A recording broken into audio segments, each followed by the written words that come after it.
All right, so first you need to know that a linear inequality is really similar to a linear equation. What's the formula for linear equations? We just did a test on them. So linear equations, what do equations have to have? Okay, equal signs. And then what makes it linear? Like what would the formula be for my linear equation? Linear means straight line. A straight line. And what formula makes straight lines? Like if I have a straight line, it has a formula that's in the form of what? Y'all? Yes, that's technically true too. So ax plus by equals c. But then what's the other form that I think people are more familiar with? Y equals mx plus b. So linear inequalities are really similar. They have a y mx plus b, but instead of an equal sign, they're going to have an inequality symbol. So for the definition, you could put similar to a linear equation.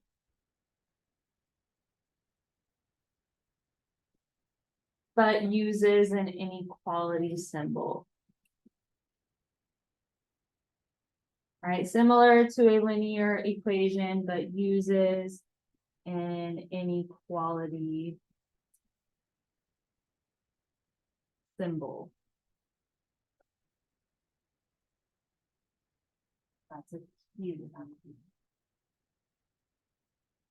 All right, similar to a linear equation, but uses an inequality symbol.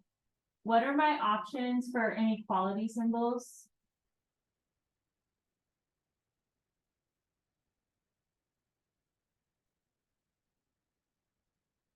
Carly?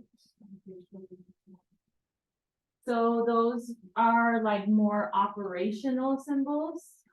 What about like in those problems, instead of an equal sign, they'll have an inequality symbol. So what's an example of an inequality symbol? Greater than is one of them. Carly? Less than. Less than or equal to, so you have to like combine both names in one, and then what's the last one? Okay, good. So you have 4 options for your inequality symbols. And honestly, you would treat them like an equal sign. You only flip them in certain situations, and we'll review that probably more after break. Today, we're focusing more on how to graph linear inequalities. So a solution to a linear inequality would be basically the same as a solution to a linear equation, except for that it's going to be all of the ordered pairs. What's an example of an ordered pairs?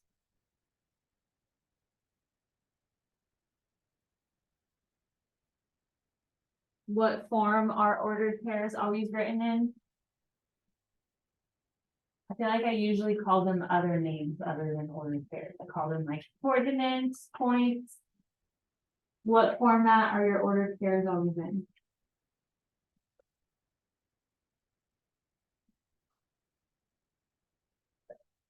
XY in parentheses. So we're looking for all of the ordered pairs XY that make the inequality true.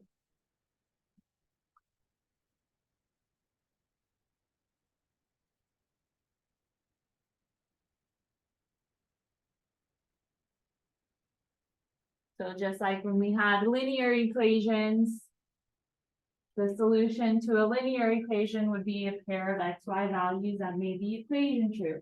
Now it has to make the inequality true. So it would have to produce a number that is now less than, maybe greater than, or something along those lines to another number. All right. So here's an example of how to determine whether or not an ordered pair is a solution to a linear inequality. So if you take a look at this, it looks just like our linear equations from the standard form, ax plus by equals c, except for we just have an inequality symbol now. We have a less than symbol there. So I have a few coordinates here, and this is a great test question. It would be, which ordered pairs are solutions to the inequality? Remember, coordinates go in the order x and then y.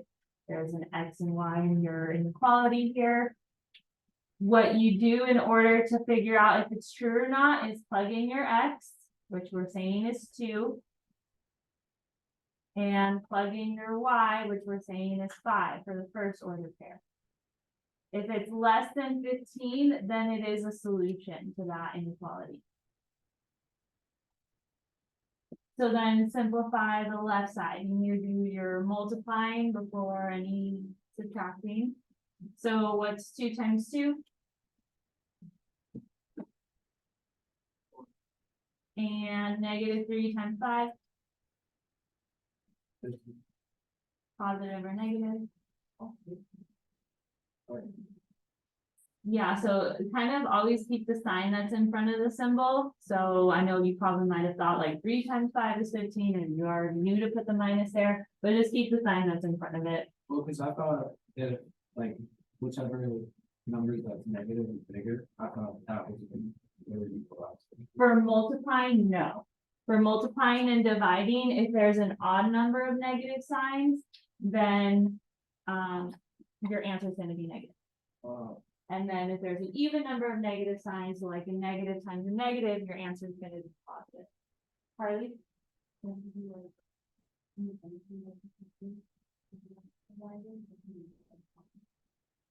So when you're adding and subtracting integers, yeah, it keeps the sign of the bigger number. If they're like opposite signs. If they're the same sign, then they keep that sign. If not, though, like just use a calculator on that one, but keep the sign that's in front of each term. Think of this as a negative 3 times 5, and that'll give you the right symbol here every time. And then, yeah, keep going. What is 4 minus 15? Positive or negative? And is negative 11 less than 15? So then I would say that yes, this is a solution to this inequality because negative 11 is less than 15. That made it true. That's here. All right, you guys try it now with these other coordinates. I have faith in you. Remember, anytime you plug stuff in, what do I tell you to use?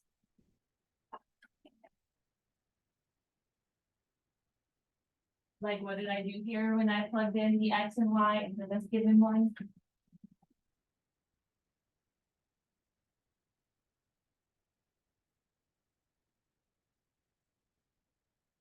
So the question was, what do I always tell you to use when you plug stuff in? You don't have to use a graphing calculator, but you always have to use this anytime you plug stuff in, which is what did I do when I plugged in the x and y here? Parentheses is what you have to use. Because if you don't, when you plug in these negatives, I don't want you to think that it's going to be 2 minus 1 and negative 3 minus 7. No, it's 2 times x, negative 3 times y. You need to remember that you're multiplying. Okay, so the parentheses, make sure of that. So try the next 3. I have faith in you. I think you can do it. Use a calculator if you need to. But you're plugging in each x and y coordinate into the given inequality and seeing if it makes it true. If it does, then it's a solution. If it doesn't, then it's not. So try that out. There's 3 of them, so I'll give you like 4 minutes total. If you're stuck, make sure you ask me. Don't say, I don't know. Ask me. Is -1, -7 a solution to that inequality? Yes or no? Okay, we're saying yes, so when we plug it in, it makes it true, if that's what you're saying. So let's see. If I plug it in, it looks something like this. X this time we're saying is -1. And the Y we're saying is -7. Sorry, I write really big, so just try to fit it in that box. What's 2 times -1? What's -3 times -7? Are you sure? A positive 21. So that's why I say like keep the sign that's in front of each term, that way you're doing the multiplying, right? It's a -3 times a -7. Same if you had to like distribute, that's why it's so important. But -3 times -7 is a positive 21. And you can probably see now, but we'll keep going. What's -2 plus 21?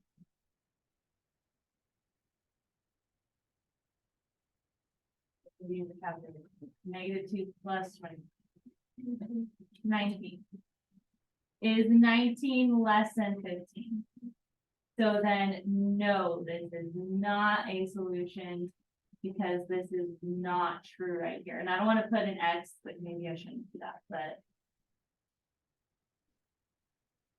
this is not correct, not true. So questions on that one? All right, 3, -4, I'm probably gonna have to squeeze over here for the example because I wrote all over the box already. Is this one a solution to that inequality?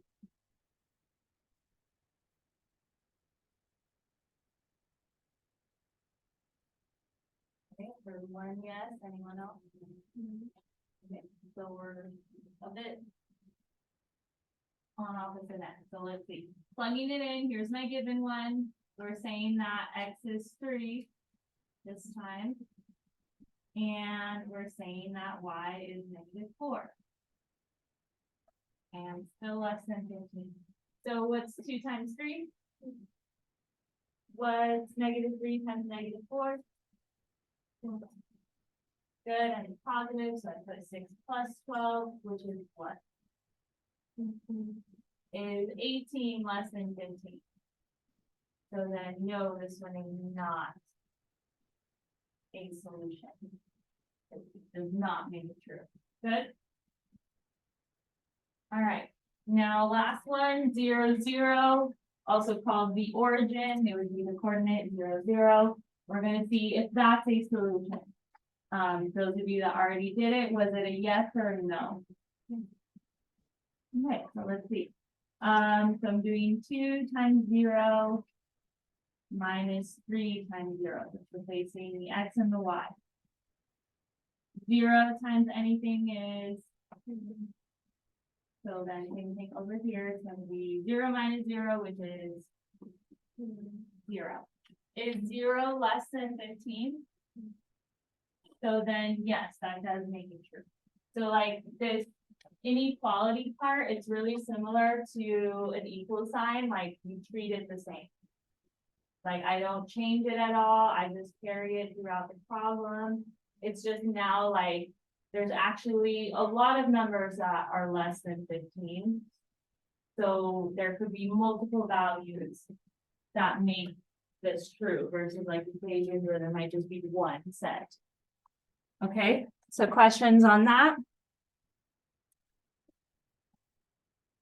All right, now that should help you answer a question on your constructed response already, so that's great. Moving on. When we're talking about graphing linear inequalities, and that's also why it was so important that you knew how to graph by hand for this first unit, even though you can use Desmos. We'll also have graphing linear inequalities on your constructed response in a few weeks, or more closer to like the 27th of this month. All right, but the first step, just like normal linear equations, is you want the inequality to be in what form you think? What form is best for graphing?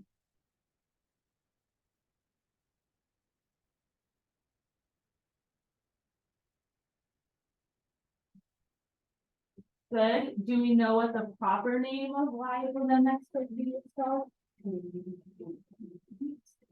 Well, that is what it is. But like the form, y equals mx plus b, the form is called slope intercept is what I was looking for.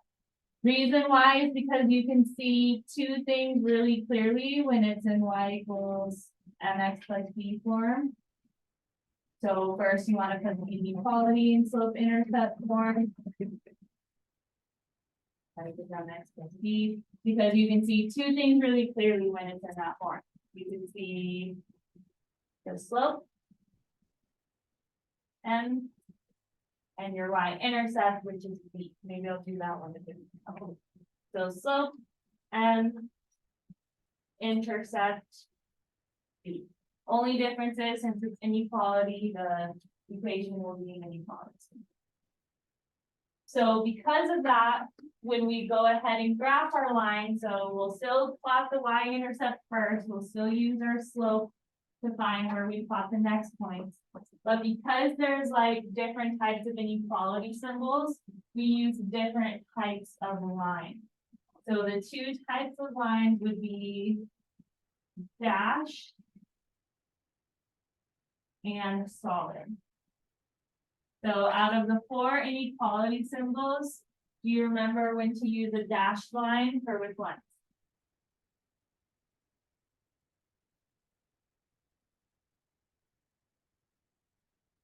When I graph the line, it'll be something like that. Do you remember what symbols use that one? There's the list of them again.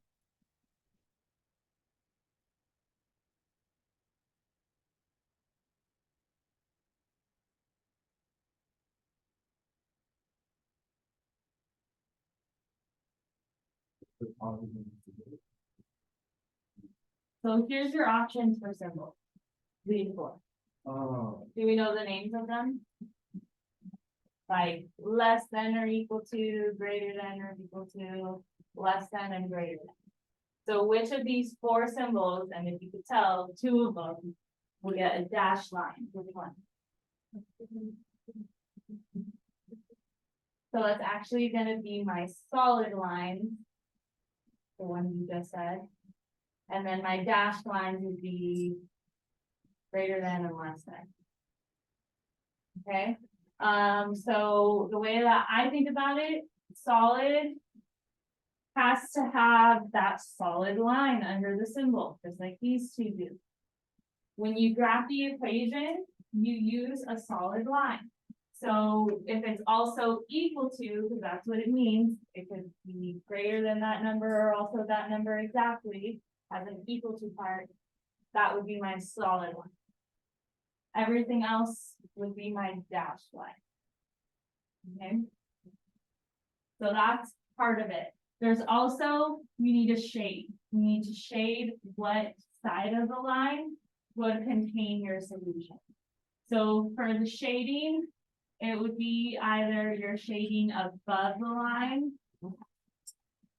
or below the line. Now, kind of try to picture like a coordinate plane in this. As I was explaining. So here's my coordinate plane. I'm putting a dashed line there and really look at your y-axis when I'm explaining this to you. Because when it's in slope intercept form, the y is alone. So really we're comparing the y to whatever other expressions is there. So if I have it that y is going to be greater than, or that y is greater than or equal to, then make sure you have that y there. So that you know y is greater or greater than or equal to, then that means I am shading above the line. So in this one, it's pretty easy to see what's above. Let's say that I had a line that looks, I don't know, like where it's harder to tell. I'll give you a blue one. Say that I have a line that looks something like this. Where it's almost like going straight up and down, maybe has like a little bit of a diagonal. Above that line would be wherever my y values are greater. Like if I highlight down here, my Y values are less. If I highlight up this way, my Y values are greater than the other. Does that make sense? Hopefully it makes more sense when we start. But shade above for those two symbols. You shade below for the other two. So Y less than or Y less than or equal to. Questions on that?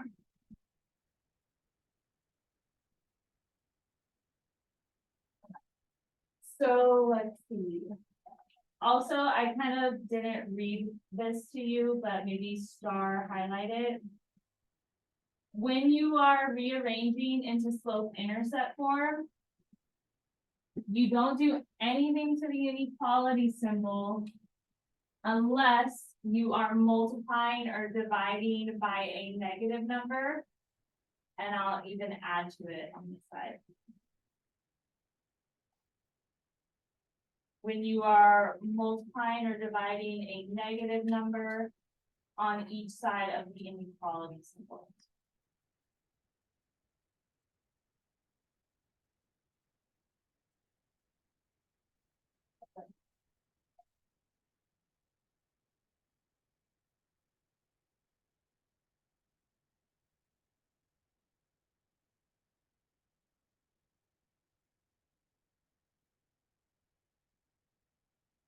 Right, if you multiply or divide a negative number on both sides of the inequality symbol, then the sign will just change direction.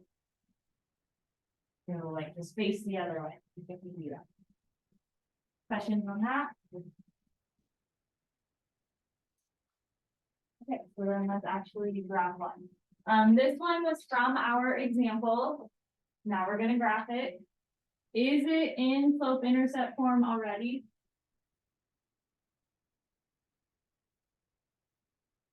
Okay, I have some different head shapes going on. So look at slope intercept form. What's alone in slope intercept form? Is the Y alone over here?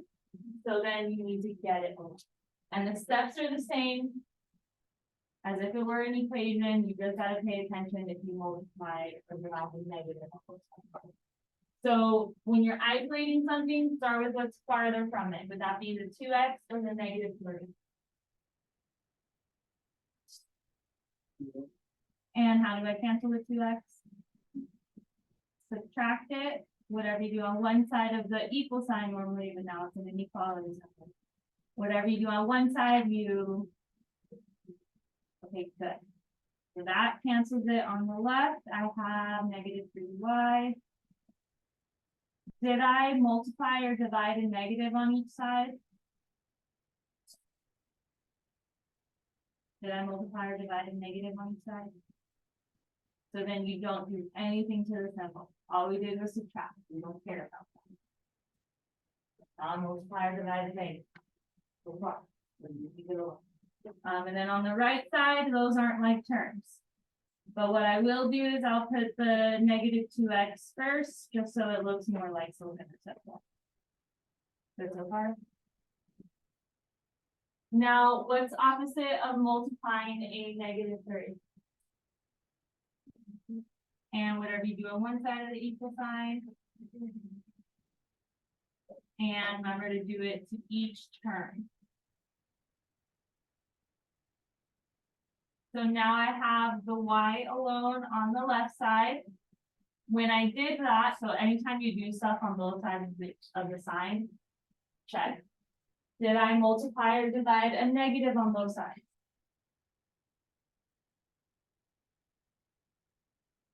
Yeah, I divided a negative 3 on both sides.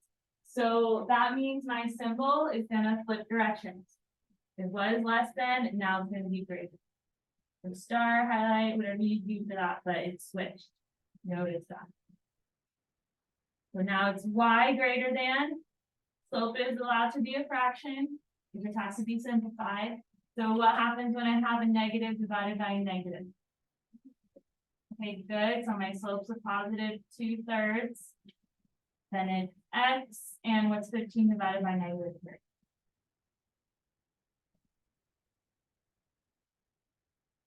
-5. So now this is what I'm gonna graph. And again, if you wanted to show, I don't know, highlight it. We flip signs. When we multiply or divide a negative on both sides, which is what we did here. All right, now when you graph, you plot your y-intercept first. What's my y-intercept here?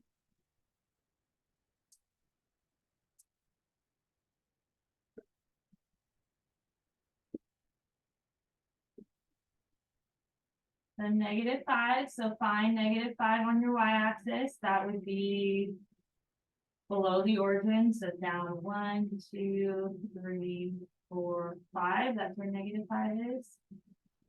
And then use your slope to plot your next point. Slope is rise over run. So it looks like we're going up 2 to the right 3, and that's all that I have room for. Before you go ahead and draw your line, should it be solid or dashed? You're going to keep dashed because it's doesn't have that little line underneath it. So it has to be a dashed line. And should it be shaded above or below the line? Above, because y is greater than. And the reason why I emphasize where y is because I could write it like this.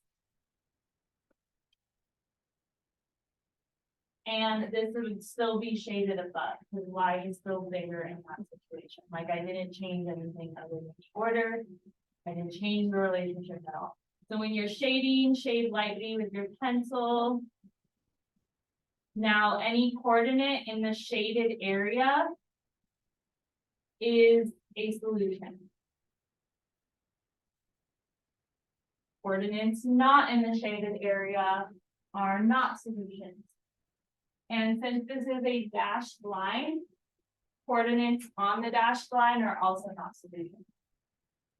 If it was a solid line, they would be, but they're not. Okay. So then if you go back to the coordinates that we already checked algebraically that they're solutions or not. So like the first one was 2, 5. 2, 5 is up here. Is that in the shaded area? That's why it was a solution. Then it was -1, -7. Let's see. That would actually be off my graph. I don't really know. But does it look like it'd be in the shaded area? No, I have to extend the graph to really show you, but no, it wasn't a solution. 0, 0, was that in the shaded area? So that's why it was a solution, and then there was one more. 3, -4. So that would be down here. 1, 2, 3, 4. Is that in the shaded area? No. So that's also a good visual way to see. Questions, comments, concerns? Okay, do you think you could try one or do you need to see another? Okay, so let's see which one I want you to try. Do number 1 and 3. That way you can see like where 1 is already in slope intercept form and where 1 is not. So number 1, you shouldn't have to do any rearranging. You should just be able to graph it right away. So look at your cheat sheet for how to graph it. Yeah. And I made this so big just because I'm trying to cover the other 2 answers because we might go over them on Monday. But if you graphed number 1 correctly, this is what you should have. You did not have to do any rearranging. It was already in slope intercept form, so you can just jump right into it. Whenever you're graphing in slope intercept form, you plot your y-intercept first. What's my y-intercept on number 1? So then find -5 on your y-axis. So that should be 5 below the origin on the y. Then you use your slope, which is 1/3 rise over run. Rise would be going up because it's positive, and your run is always to the right, however many it says. So I'm going up 1 to the right 3, up 1 to the right 3. Occasionally, you might have to work backwards in order to make a perfectly straight line. And to do that, you would just then go to your y-intercept and then do the complete opposite of your slope. Like instead of going up 1 to the right 3, if you go down 1 to the left 3, down 1 to the left 3, the other way, then you're still making a good line, good straight line. All right, and then use your cheat sheet for whether it should be dashed or solid. So definitely dashed because there's no line under the symbol. And then it had to be shaded above because it's y greater than. And if you're unsure what direction is above, I mean, this one, it's pretty clear, but shade where the y's are greater than what's on the line. So good. Any questions on that one? All right. Then for number 3, you had to do a little bit of rearranging. You had to isolate the y. So again, start with what's farther from it. That would be the 5x. They didn't show all their work, but you would have had to subtract 5x on each side, and that's why it ended up negative on that side. And you don't flip the sign when you're just subtracting. So that's why it stayed the same so far. But then in the next step, they're having to divide in order to cancel out that -2. Remember to do it from each term. This is what you get from dividing each term by -2. And because we divided a negative, that's why the sign flipped. So no, it's y less than 5 over 2x minus 6. Because the double negatives cancel out. And 12 divided by -2 is -6. So then you graph it, y-intercept's -6. This time we're going up 5 to the right 2. Up 5 to the right 2. Dashed again because there's no line under the symbol. And below this time because y is smaller than what's on the line. So you shade in the direction where it'd be less. Does that make sense? Any questions? Okay, and that's really all we have time for today. So just put that somewhere safe. Like that'll be for your next math lab binder tech is that note sheet. And yeah, try not to forget everything over break. Some of you might want to retake that one test again. So I'll have those scores updated soon. And if you were wanting to retake that again, you would have to correct your previous submission into like your more recent one before I let you just retake it again. I want to know that you're ready and prepared. So use those study guides if that applies to you over break.